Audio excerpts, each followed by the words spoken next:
골칫거리가 하나 있습니다. 텍스트 사용해야 됩니다. 텍스트 사용해야 되는데 어떻게 하면 잘 사용할 수 있을까 한번 찾아봅시다. 본격적으로 들어가기 전에 오시면서 이정표 보셨나요?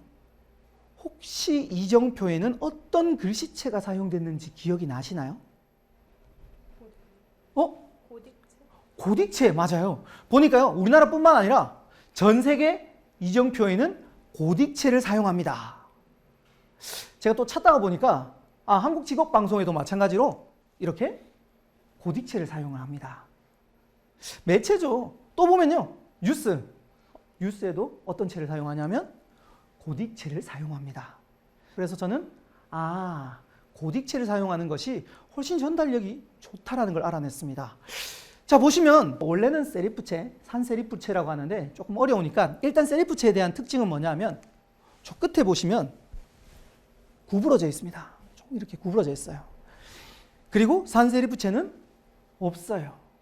조금 쉽게 하겠습니다. 여기 좀 헷갈릴 수도 있으니까 우리가 흔히 말하는 명조 계열체고요. 그리고 이쪽은 고딕체 계열입니다. 자, 그러면 명조체가 사용될 때 유리할 때가 있고요. 고딕체가 사용될 때가 유리할 때가 있어요. 혹시 책 좋아하시나요? 네. 책 보시면 책은 주로 명조체가 되어 있을까요? 고딕체가 되어 있을까요? 맞아요. 왜? 명조체는요, 가독성이 좋습니다. 계속해서 읽기에는 눈의 피로도가 명조체가 훨씬 더 유리합니다. 그래서 책의 대부분 본문들은 명조체로 구성이 되어 있습니다. 근데요, 방금 보셨다시피 순간적으로 전달하는 일명 판독성이라고 합니다. 판독성. 전달했을 때 판독적으로 순간적으로 탁 들어오는 글씨는 고딕 계열이 훨씬 더 유리합니다. 느낌이 잘 안 오시죠? 그럼 제가 직접 비교를 해드리겠습니다. 좀 전에 보신 슬라이드인데요. 블로그는 상어와 같다. 명조체 계열이고요. 두 번째는요, 고딕체 계열입니다. 손 들고 한번 볼게요. 1번, 명조체 계열이 조금 더 괜찮은 것 같다.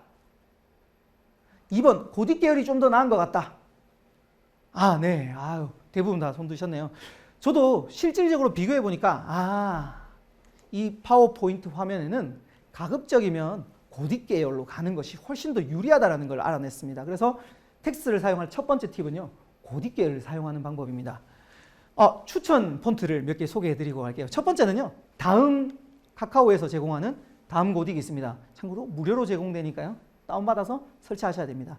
원래 조금의 노력이 필요합니다. 설치해서 깔아야 되는 그런 설치, 그 정도는 하셔야 여러분들이 조금 화면이 좋아지지 노력 없이는 절대 좋아지지 않습니다. 그래서 이런 것 좀 하시고요. 두 번째는 뭐냐면 네이버 나눔 고딕. 이것도 마찬가지로 무료입니다. 세 번째는 서울 서체. 시체 아니고 서체를 치시면 서울시에서 무료로 다 배포하고 있으니까요. 꼭 한번 사용해 보시기 바랍니다. 두 번째는 크게 만들거나 작게 만드는 방법입니다. 크게 만들거나 작게 만들어야 되는데요. 이렇게 하면 별로 크지 않죠. 그럼 이렇게 되면 어떨까요? 강조하고 싶은 부분은 크게, 나머지는 작게 하시면 되는 거예요. 조금 더 힌트를 드리면 색깔을 넣어주시면 됩니다. 흰색 바탕에는 강조색은 빨강입니다. 참고로 검정색 바탕에는 강조색은 노랑입니다. 많이들 빨강을 사용하시는데 노랑을 사용하시고요. 저는 이걸 누구한테 배웠냐면 바로 이 사람한테 배웠어요. 누군지 아시죠? 스티브 잡스 프레젠테이션 하는 화면을 봤습니다. 와, 충격이었습니다. 그 전까지는 빡빡한 슬라이드였는데요. 스티브 잡스는 그렇게 사용하지 않습니다. 가장 핵심되는 메시지를 가장 크게 적어버립니다. 그리고 나머지 부연 설명을 작게 적더라고요. 와, 여기서 저는 영감 받았습니다. 어제 제가 했던 그 스위스팟 기억나시나요?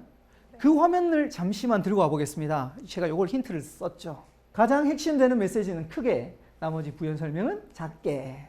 이렇게 하는 방법이 두 번째 방법, 크거나 작게 만드는 방법이었습니다. 마찬가지로 제가 보여드렸던 화면도 이렇게 키우면 어떻게 될까요? 조금 더 나아 보일 수 있어요. 이런 방법으로 크거나 작게 사용하시는 게 훨씬 더 전달력이 높아집니다. 텍스트의 세 번째는 뭐냐면 텍스트를 사용할 때 이런 이미지 위에 사용할 때가 굉장히 많습니다. 이럴 때 보면요, 가끔씩 글씨가 이미지와 겹쳐서 잘 안 보일 때가 있어요. 이럴 때 할 수 있는 방법 중에 하나가 뭐냐면 바로 텍스트 박스입니다. 박스를 하나 쓰는데요, 그냥 박스를 쓰면, 즉 투명도가 없는 박스를 쓰면 너무 이렇게 동떨어져 보이는 게 있어요. 근데 투명 박스를 사용하게 되면 이렇게 함께 있는 것처럼 효과가 있습니다. 그래서 이렇게 사용하시고, 마찬가지 지난 시간에 사용했던 화면도 이렇게 사용하지 않았고 제가 어떻게 사용했죠? 박스를 이렇게 넣었죠. 박스를. 왜?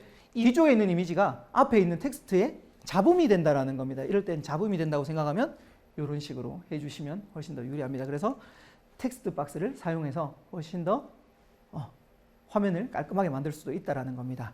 자, 텍스트 잠시 정리하겠습니다. 세 가지 이야기 해드렸습니다. 첫 번째는요, 고딕 계열.